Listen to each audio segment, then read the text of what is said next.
السلام علیکم، میں ڈاکٹر عبدالستار امان اور آج کی میری ویڈیو سپرم کاؤنٹ ٹیسٹ پر ہے کہ سپرم کاؤنٹ ٹیسٹ کیسے کیا جاتا ہے۔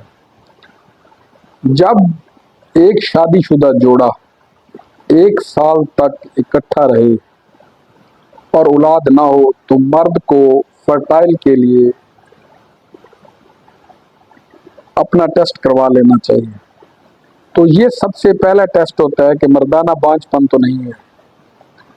اس کے لیے چند باتوں پر عمل کرنا چاہیے، اور وہ جو چند باتیں ہیں وہ یہ ہیں کہ سب سے پہلے تو کسی مستند لیب سے ٹیسٹ کروانا چاہیے، کیونکہ پاکستان میں لیبارٹریز تو بہت زیادہ ہیں but they don't follow WHO criteria.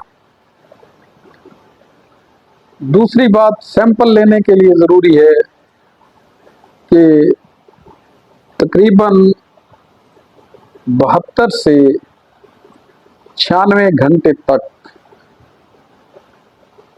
Last sexual activity نہیں ہونی چاہیے، اور سیمپل کو بہتر ہے کہ ہینڈ پریکٹس کے لیے نہ لیا جائے بٹ انٹرکورس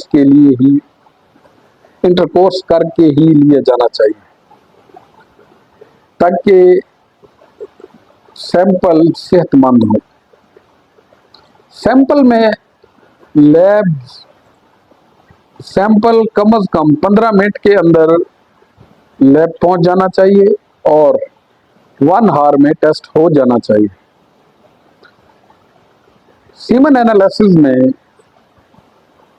3 چیزوں پہ زیادہ فوکس کیا جاتا ہے، کنسنٹریٹ کیا جاتا ہے کہ سپرم کی تعداد کتنی ہے۔